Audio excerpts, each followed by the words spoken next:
Welcome, ladies and gentlemen, to 21 Virtues. This is the relaunched podcast. It was Awareness in Action before, and we've been waiting for such a long time to launch this, but as I swore, you'll understand why with my guest today. My guest is none other than EJ Snyder, the godfather of Naked and Afraid, but we're not going to really dive into all of that. We've got some really good stuff that we're going to be talking about today. EJ, welcome to the show. How are you doing, my friend? Hey, Jock. Hey, thanks for having me. Appreciate it. We've been trying to get this done for a little bit, and I'm glad we're finally here. Well, exactly. I mean, but you're really busy. You're filming. You've got loads of different projects on, which we'll get to that in the end. But Yeah. I think everybody knows you, EJ, from Naked and Afraid. I mean, that's what you're known for. You're famous, but you're ex-military. You're an expert in survival. But I think what a lot of people don't understand, you're actually really quite a spiritual person as well, and you're at one with nature. Is that right? That's exactly right. I mean, I grew up as a Christian. I still have Christian beliefs, and I just worship in a different way than what you would say is the traditional, normal way most Christians get after God. You know, what I found being out in the wild was that's where I heard God's voice loudest. That's where things quieted down. That's where I could hear what the guidance was better because I'm a spirit reader. I'm very much attuned with being an empath with other people's spirit and energies. And when I'm around a town or a college, man, my head would spin half the time. I grew up in Jersey, a lot of people up there in the New York City area.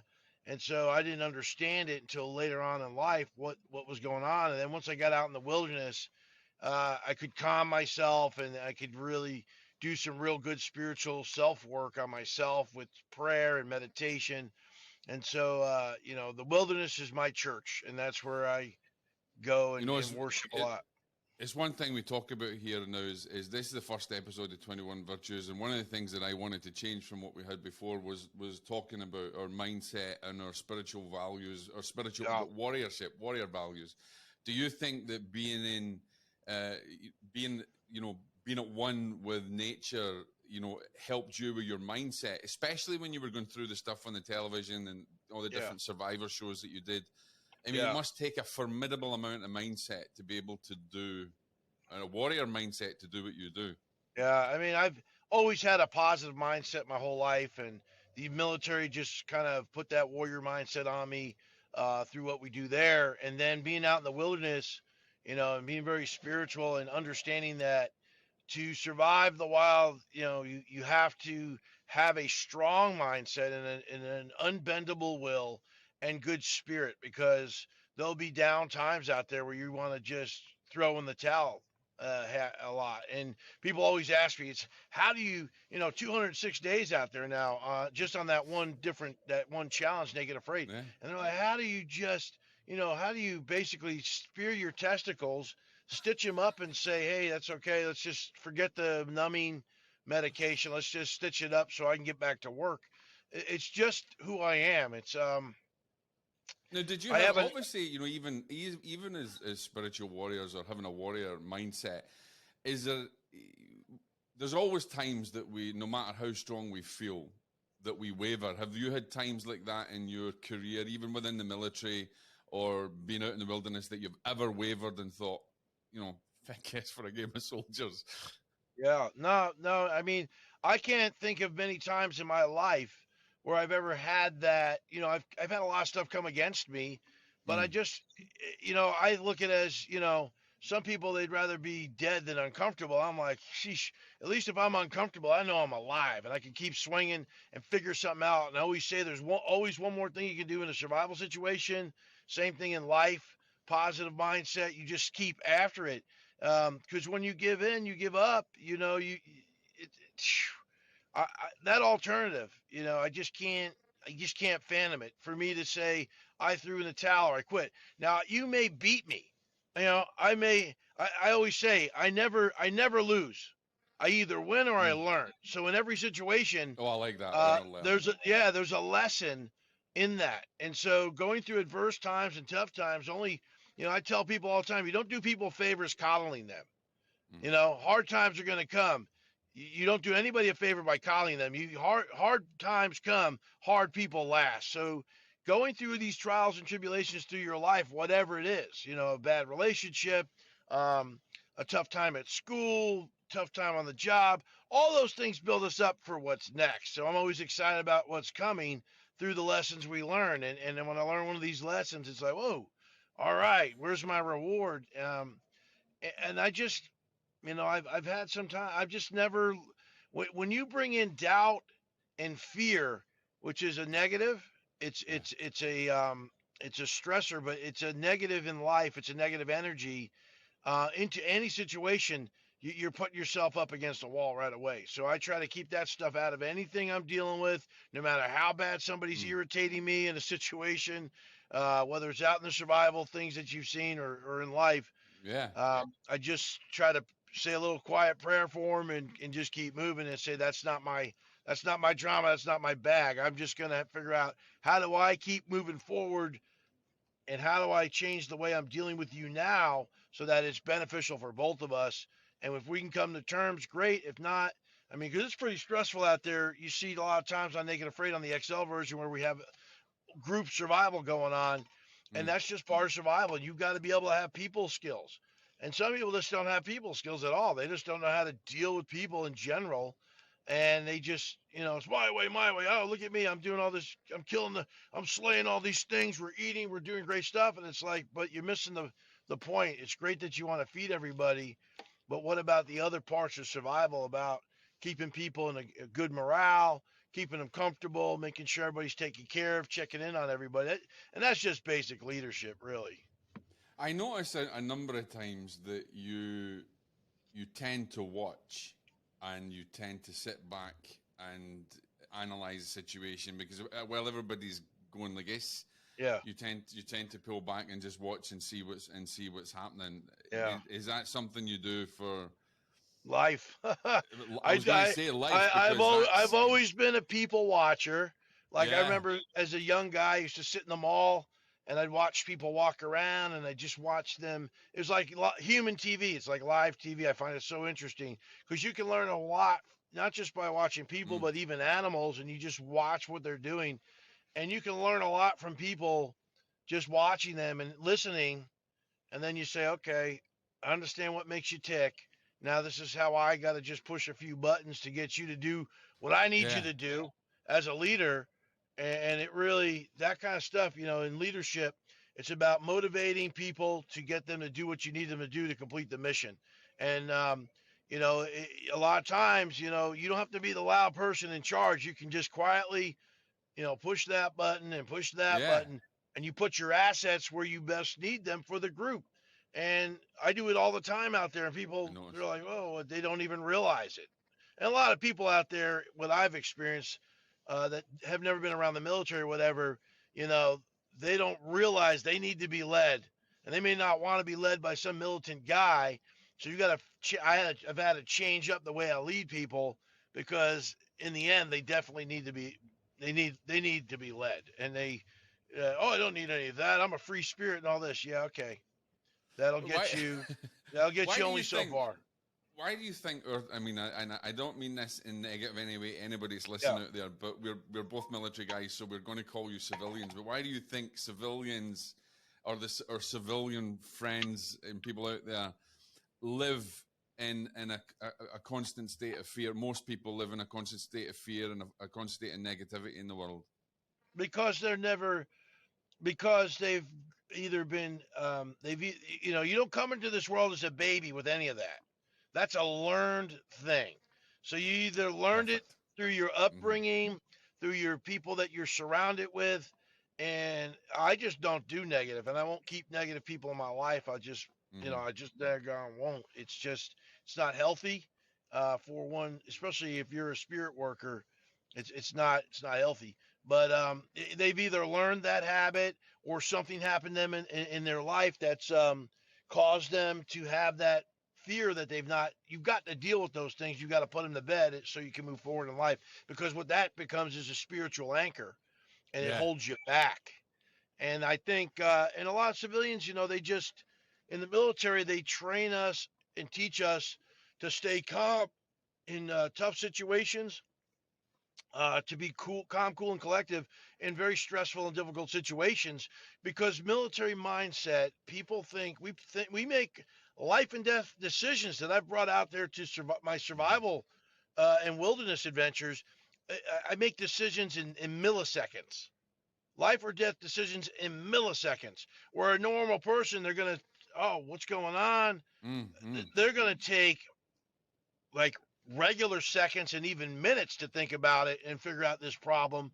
And some people might say it's just natural, instinctive, and reaction.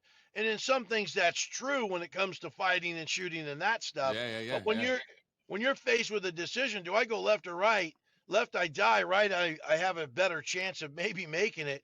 And if you delay 2 extra milliseconds, the decision's made for you. You're dead. So I think that comes into play too, because they talk about the OODA loop.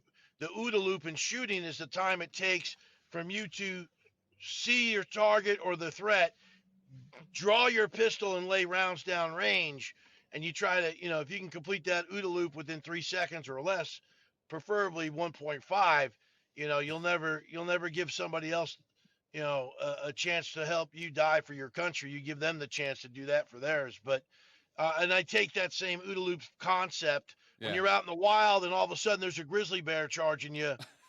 All right, now you need to make some decisions. Yeah. So it would be fair to say probably a lot of people don't realize about you, but you're. I remember when I first saw you. Obviously, you're wearing a crystal, a shamanic type thing that you have in your neck, which I thought that guy's got a really spiritual foundation. But it would be fair to say that a lot of people might not understand this about you, that you're really quite intuitive as well. And so in your military career, and as well as in the wilderness, do you feel that obviously you've explained it, but your intuition played the leading role in not only your development, but what you did in survival, what you did in the military?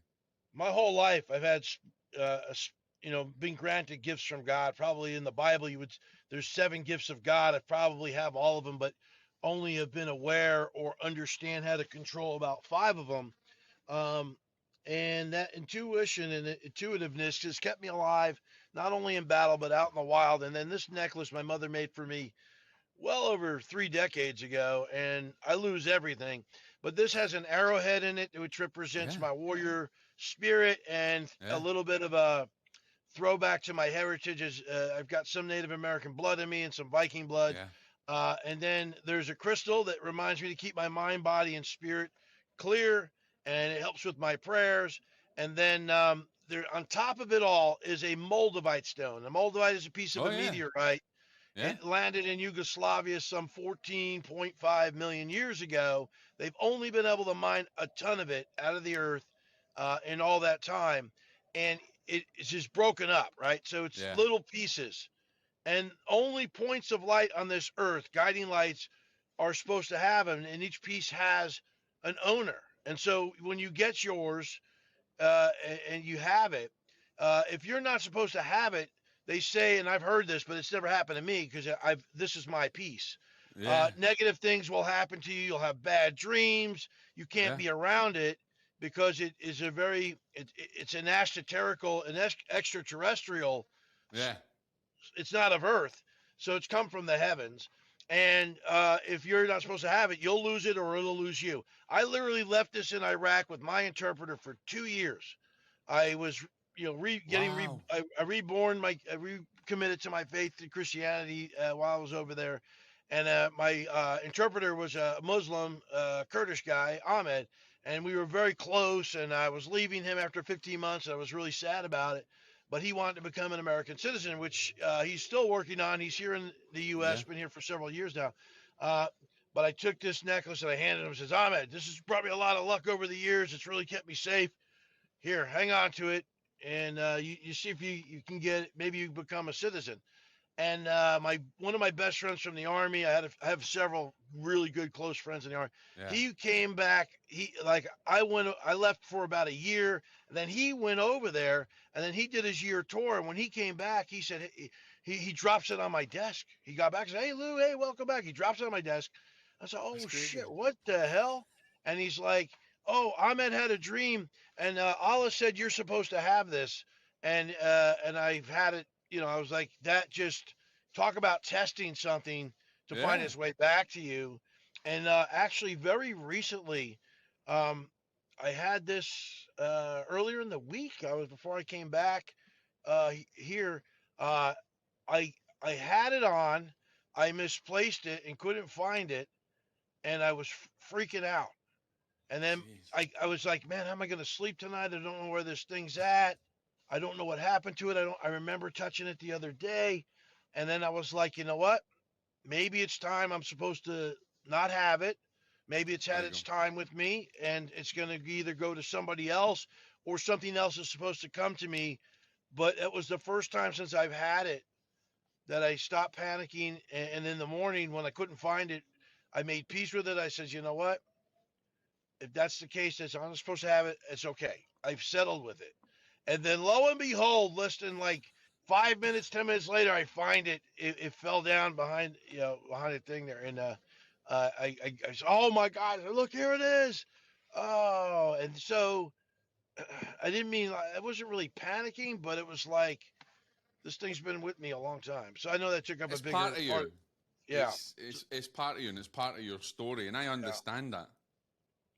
And they never Which, let me take it out on Naked Afraid, even though they let people wear earrings and nose rings and braid their hairs and yeah, do I never all saw you kinds of doing other that. crazy Yeah, stuff. And I'm like, well, but they were afraid it would, one, because it's wrapped in sterling silver, that it would mess up the microphone.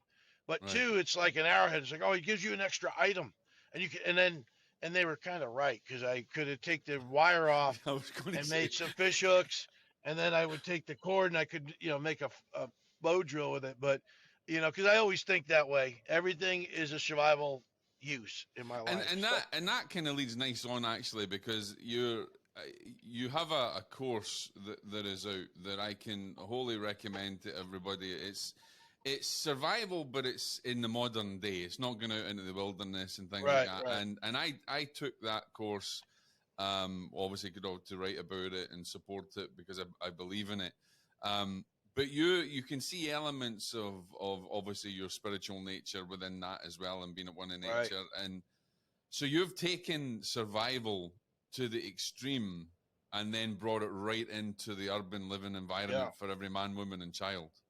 Absolutely. And my philosophy on survival is, I'm not, for me personally, I want to be, when I started this and get passionate about it many years ago, always been a woodsman, but I was like, I want to be the most badass, capable survivalist on the planet ever since I watched the movie First Blood and saw Johnny Rambo jump from a Oh tree with a yeah, spear and stab the pig. And he was doing all these things, surviving, even though it was a movie. I'm like, there's definitely there's people like yeah, that on this planet. I want to be one of them.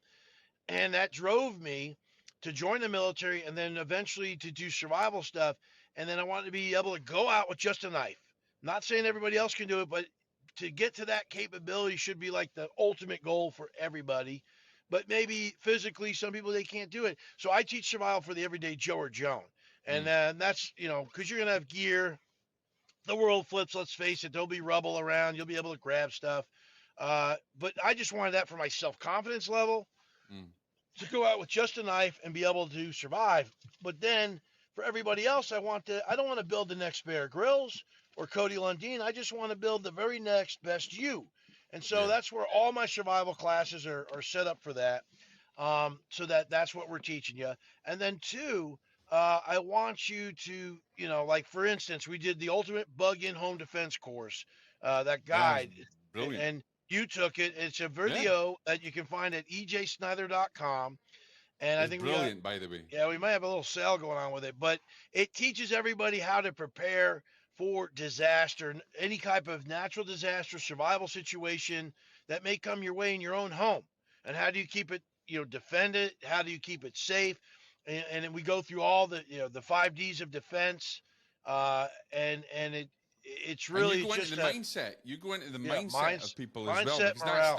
that's a formidable aspect of it to Yeah, have that warrior mindset. right.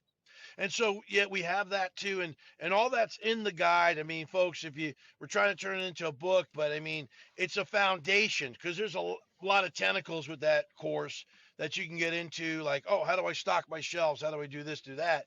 But the big thing is, it's about the mindset of preparing, and when you give yourself, when you prepare, you give yourself a better fighting chance to make it through that situation. Right now, we got a blizzard going on. We've got power going down. We talk about all that stuff and how to be prepared for it because let's face it, everyone's trying to go electric and, oh, like our power grid can handle it. Here in North Carolina, our power grid was Yeah. attacked and they hit 2 substations with bullets and took them out. That's how vulnerable our power stations are. So if a country wants to come in and come after our country, we've got our borders are open, bad Yeah. guys are coming in, and they could just go to all these power stations and take them down by shooting them up is crazy. And so, Look at what happened with one power station. Look at the one, amount of yeah, people that one. yeah, 2. It was 2 power stations. I think it took out Oh, two. 40,000 people's worth of power for weeks. And it got cold here. Now people are like, well, what do I do? Oh, well, get the ultimate, get the ultimate bug-in home defense guide, and you will not have to worry. And then you work up to the ability to go out there with just this thing someday, and you're all right. That reminds me of the old remember you talked about John Rambo, remember that Yeah. Rambo knife that had all the survival kit inside it. I remember when I was young, I was like, I gotta get myself one of them. Oh, I did too, because I'm a very big knife enthusiast, knife nut. I go to Blade Show every year, and I've designed 3 knives. I've designed my first one was this Skull Crusher Extreme Blade, which was it's made by Tops. It's still out there. You can go to topsknives.com. Yeah. And that is still my number 1 choice going out because it's a big knife as well as a little knife. It does all those tasks, chop wood, all those things. You can fight with it. And I was very proud of that because my first knife broke in Africa, and I came back and was determined to design it because I normally carried Bowie knives because I love the old Bowie knife. Rambo had a Bowie knife, but I love the Bowie knife from the old Pioneer days. And I just had switched up because in the military, it was like, we need lighter kit. I'm going to try and make this fighting knife into a survival knife.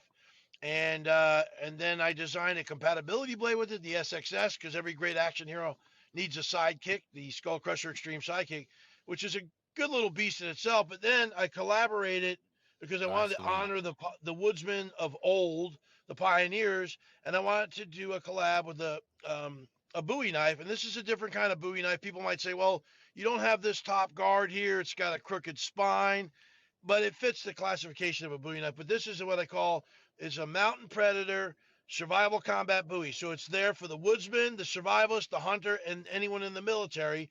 It's a good fighting knife. It's as beastly as the SXB. It's a chopper. It's a big knife, little knife. It cuts well. We put it through the ringer. I collaborated with Stroop Knives for this knife. It's also on my website, EJSnyder.com. And he's a veteran. He hires mostly veterans and first responders.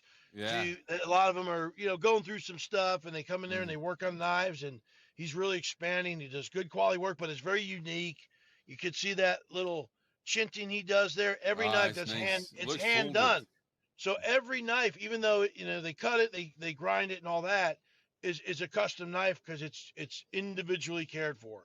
And the crooked spine just actually gives you, when you're batoning, other angles to do stuff, and it just looks neat as hell. And kind of looks like a mountain peak, so that's where the mountain. So even ladies and gentlemen, if you're not a survivalist or you're not, it looks pretty shit hot on your wall. You had that guy make the leather. Oh yeah, that's awesome. My good friend Big B of Big B Leather Works, he does all these custom sheets. He's got that with some rattlesnake on it. And I wanted a nice old pioneering. And when Stroop makes them, you get a what they call a taco folded Kydex sheath, which is fine. But Big B right there, there's his little logo.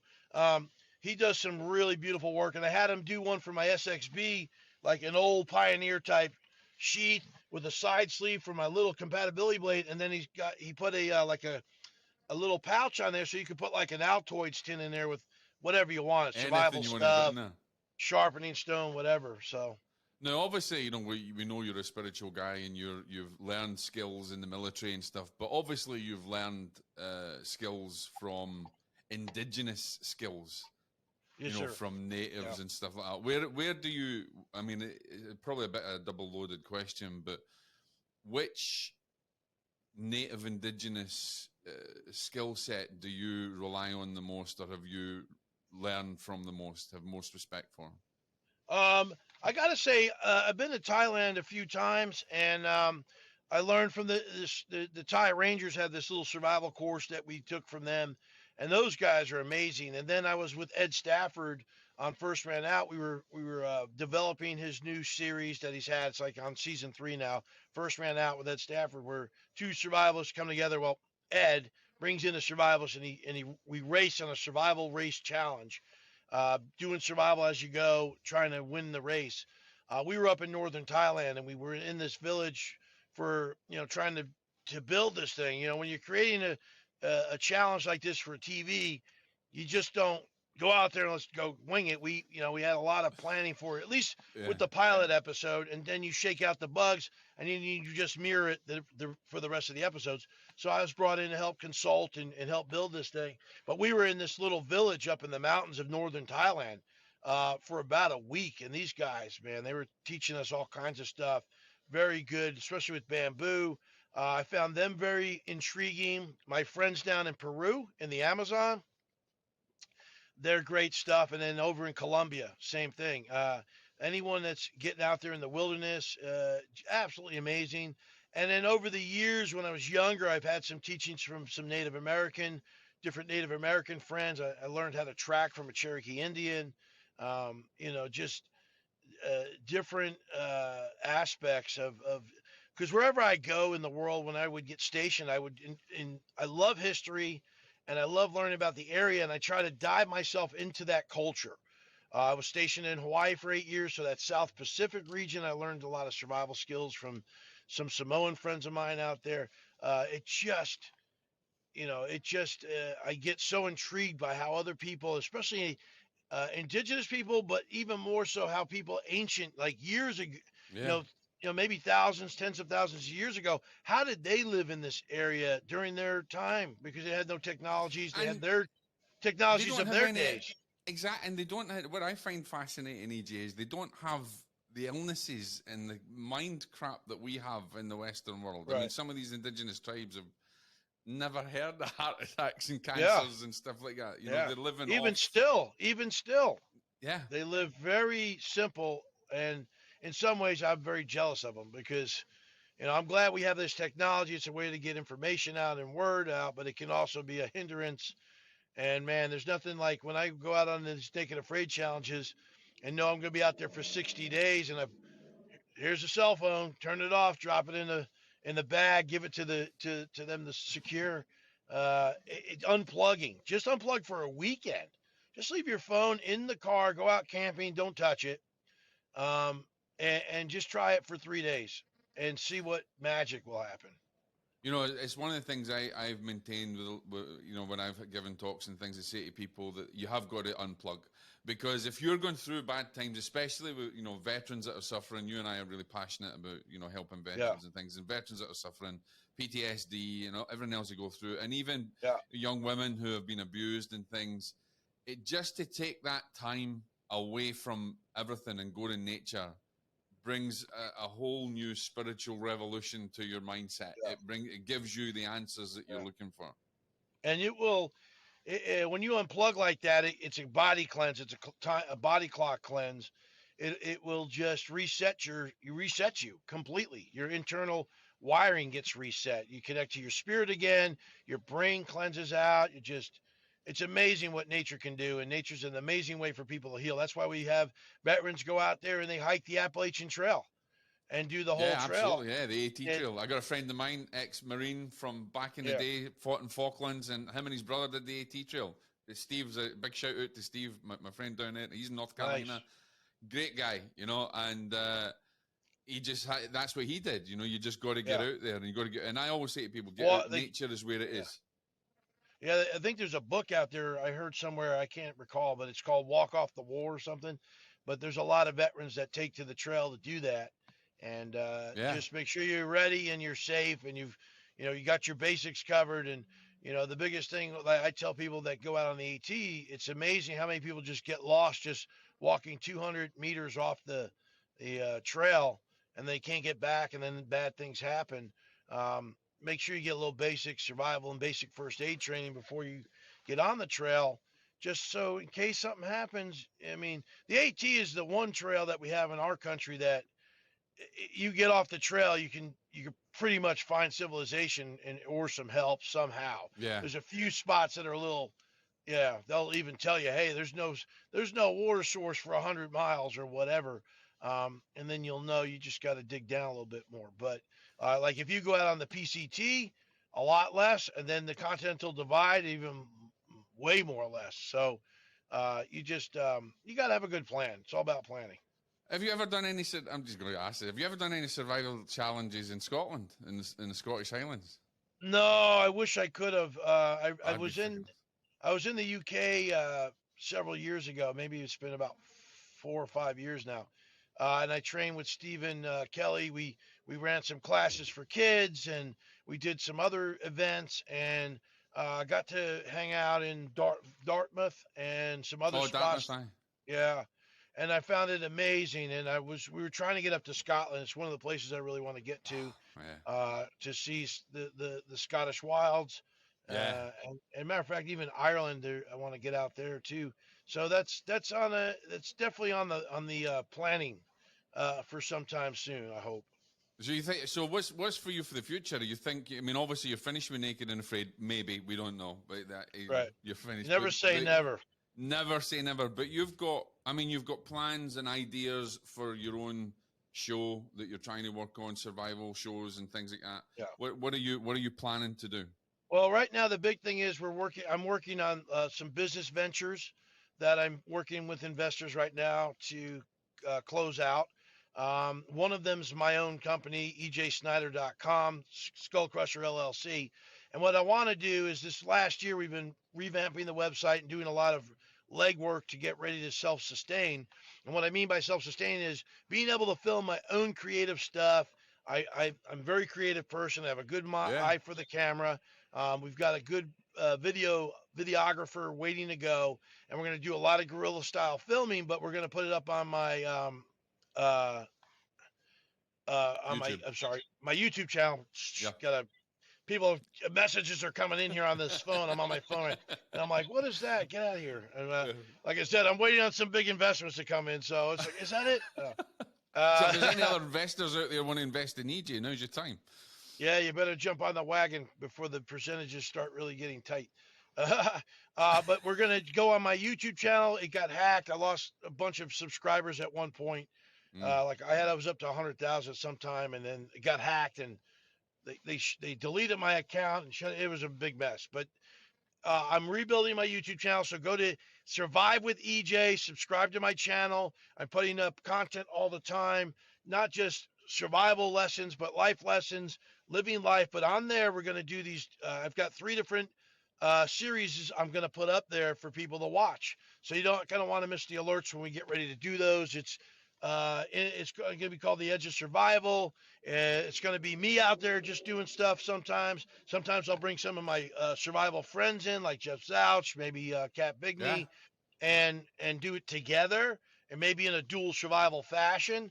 And then maybe have 3 of us out there sometimes. And then I did a show called Mountain Masters for the Inspire Network, and it did one series. It was a survival challenge with 4 people competing against each other. Me and my co-host Kat Bigney, we would see what they did, and then the weakest, the person that didn't do as well, would get sent down the mountain, and the others would keep competing. And it got down to the last 2 competing up the mountain to win 10 grand. I want to do something like that, and then something in the essence of Mr. Beast, and start doing these fun survival gag challenges with fans to win prizes and money and whatever. But we're going to do that because I'm actually going to be doing some stuff with Mr. Beast next year, which is really exciting. So YouTube ways, that's where we're going. I'm actually going to be standing up Freedom Pickles next year. I'm a veteran-owned company with veteran partners, and we're going to be, these pickles is my one partner's grandma's recipe, the most amazing pickles you ever taste in your life. People don't know this about me, but I'm a bit of a pickle snob, pickle connoisseur. Love pickles. They've got a lot of good that we can do for people, but we're not just doing pickles. We're going to do other pickled vegetables, but relishes, sandwich spreads. We're going to do pickle backs. That's a pickle juice where people like to, drink some drink and then they'll do some pickle juice behind it. Actually, pickle juice is very healing. Actually, has a lot of good qualities for people when you drink some pickle juice. It'll make your stomach feel better. It takes care of hangovers. It's got a lot of nutritional value, so that's pretty interesting. I've seen some people out when they're out in the bayou, when they're doing in the bayou and they're hunting Yeah, gators and stuff and they're in the sun. They'll drink pickle juice to right. survive out there in the And sunshine. it's got a bit of electrolytes as well, so it'll help with that as well. So, But if you suffer from heartburn, it's going to give you terrible heartburn. no, I think it takes it down actually. Oh, does it But really? yeah, maybe some people have a different reaction to it, but one of my friends was telling me, yeah, I take that for heartburn. I'm like, oh, I interesting. need to try that. So I doing never. that, partnering with some guys on an app. Actually, there's a video game that I'm going to possibly be part of, which is going to be a virtual reality experience type thing. Oh yeah, Trying to we get, talked about told me about that yeah, before. Actually, that's been yeah, interesting. more to come on that. I don't know all the Yeah. details. Working on getting my book published and then doing a few other books. Still writing for a few different outlets, newsletters, and magazines. Do appearances on Dan Bongino. And then I'm actually looking to be a survival expert commentator and be an expert for this series called Into the Wild. It's a series, I don't know what channel it's on, but they're going into season 3 where they talk about these old pioneers and survivalists and whatnot and give our opinion Wow. about situations they were in. And that should be a That's fun right up your series. street. Yeah, I mean it's not anything big for TV, but for me it'll be on TV or maybe one of these streaming channels. I can't remember what they said, but it'll be interesting because it'll give me, I get to share some of my experiences and philosophies on certain situations. And it's a history thing, so I'm really just doing it because I love history. I love those Mm. folks because they paved the way for me. And I think that's about it in a nutshell. So go to www.ejsnyder.com. Sign up with your email. Don't miss any of my newsletters, any of the updates. We've got all kinds of gear there for survival, wilderness, outings. We're going to expand that into an outfitter store, so we'll have backpacks and hunting gear and fishing gear and that kind of stuff pretty soon. But right now it's mostly outdoor survival gear, some, packs, water purification. If you're hiking, you're going to want to get some of this stuff. We have video tutorials there, and I offer a bunch of live training services, which is getting harder by the day to actually sign up for because my schedule next year is really booking up. I'm doing some veteran group survival classes. I'm doing some stuff with, going to be doing some stuff with Shockwave Defense. We've got something cool coming up with those guys. So, yeah, busy year already for 2023, and this one hasn't even ended yet. I know how hard it was for us to catch up and actually get and Yeah, get this going. So you're always on the road and always doing something. If you're not on the road, you're in the wilds, yeah, for sure. essentially. So before we finish off, EJ, what I want you to give some tips to people out there on warrior values, warrior virtues, a couple of warrior virtues that you would say to people are important for them Right, for their life, not just necessarily right. survival in the wilds, but for life. Every day you wake up and you got air in your lungs is a good day. So always thank God for that gift of life and don't take it for granted because you don't know what tomorrow's not guaranteed and you never know what's going to happen. Prayers out to my good friend, Dr. John. His house just burned down to Oh, the slab. He was severely injured and wife got a little bit injured. She's okay. They lost their daughter and their pets and everything they owned in their life in that home. And wow. so prayers up for them. I just Absolutely. bringing that up because that's part of a virtue is be thankful for Absolutely. what you have and cherish it. And while you can, tell those that you love and are important to you in life that they are important and that you love them. Another one is be kind. Always be kind. When you put out positive energy, and everybody does positive energy, it'll heal the world. And so always be kind. You never know what somebody's going through, and always remember the words you speak and the actions you take when you meet somebody every day, it's a chance to do God's work. You don't know what they're going through. You could have just said, hey, put your hand on someone's shoulder, hey, God bless you, man, have a great day. And that individual is probably could have been pulling money out of the ATM to get ready to buy a gun and finish themselves off. And you might, those words you spoke that you don't even know might have basically saved their life. So always remember that. Be kind, be better than you were the day before, and always try to just to do be good to your neighbors and do unto others as you would rather them do unto you.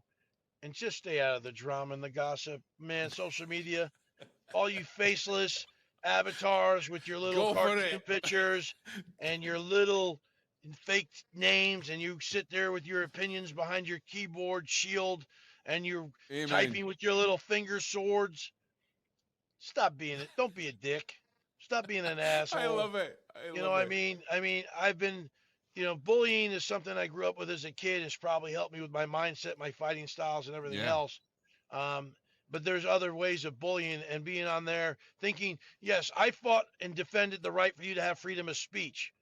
But don't confuse your freedom of speech with your right to be an idiot and say things. If you would say it to my face, eyeball to eyeball, nose to nose, by all means. But you wouldn't, so don't say it. Yeah. That's You would all I got respect to them say even about more that. if they did that as well. Yeah, because they hide behind this stuff and they think, oh, I can just say what I want. Oh, well, yeah, but does it give you a right to be rude, to be bullying, to be insulting?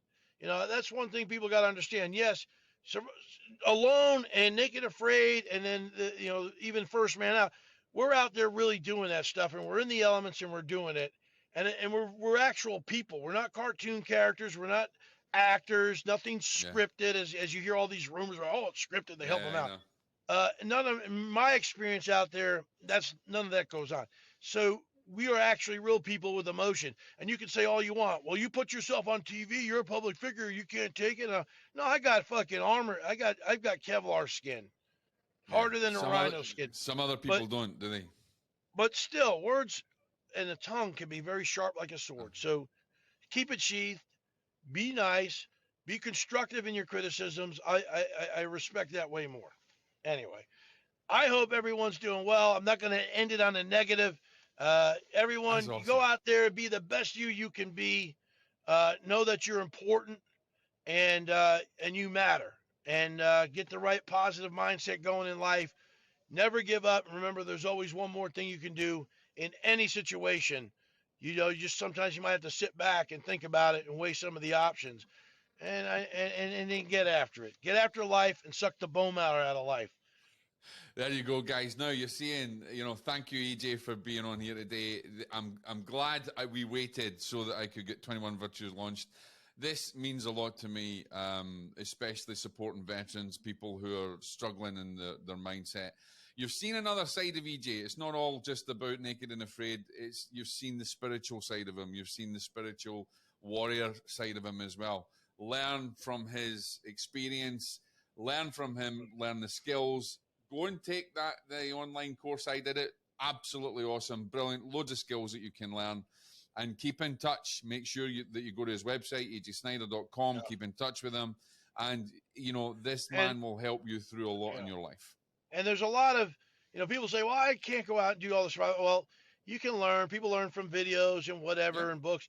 And over there, not just this video, but you go to EJSnyder.com. I've got several other videos. Some of them aren't even mine. They're friends of mine that did them. And there's good information. And, people are like, I can't afford a survival class or whatever. I don't have the time of the weekend. Well, just get the videos.